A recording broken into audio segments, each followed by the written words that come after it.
Hello and welcome to the German spring turn of 1942 of my playthrough of Downfall of the Third Reich by Do It Games. The Germans performed the following actions on this turn. First of all, they upped their armor production points, and since they have that specific development, they were allowed to up them by 5 rather than the standard 3. In case you're wondering why are they at 3 then, well, that's because later on during a reinforcement action they spend 2 of them. They also performed a development action in which they completed the development of the logistics development. They bought 4 air missions, which they later used during combat, and after combat they performed a reinforcement action. Now, which combats actually occurred? First of all, here in Suez, an Italian army was actually defeated by a reduced British army, which means that they were both eliminated. Even if the Italians had won, I mean, it was practically impossible to double the Brits, so perhaps it wasn't such a wise attack after all. Also note the Strait here, which gave the Brits another defense point. Anyway, the result was that they were both eliminated. The Italians do have another unit over here, by the way.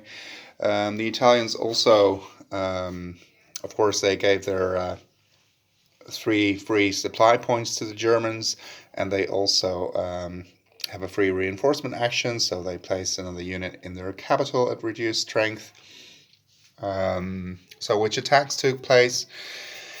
Also, by the way, the Finns also upgraded a reduced unit of theirs. And the attacks that took place was one over here, where a combined German-Romanian attack defeated all the Russian units there. I believe there were 2 of them. With air support that the Russians decided not to cancel by using the 1 air mission that they currently have available themselves. This unit is now again in supply, so I still have to remove the out of supply marker. And there was an attack here in Budapest. 1 unit, and the supporting unit actually came from Breslau, and it went through. Actually, that should not have been possible. I see now, because they should have 1 movement point left. I'm not going to restore that. Because they didn't move in like this, they moved in like 1, 2, 3, and in order to support or to conduct combat, you actually need to have a movement point left, so that shouldn't have been allowed. Those were the attacks that took place. This unit moved up from Bucharest to Brasov in order to give it 1 more defense because of the mountains, and to basically prevent the, well, I guess there won't be much preventing going on, because again they can just move from here to here to here and take Ploesti that way. Again, an oversight, an important one, but I've noticed it now. And the Germans also rebuilt the Africa Corps unit, which on their next turn they will probably move to Calabria or to Sicily, and from there to Tobruk in a naval movement.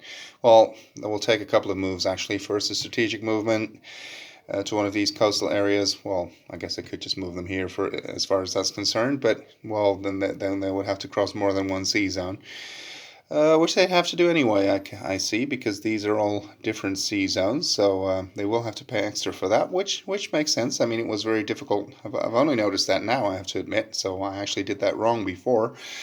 You would have to cross multiple sea zones to get to Tobruk. Of course, you could also land them here, I suppose, and then it will only cost 1 move, and then later on but it will take longer before they actually get to the action that way, obviously.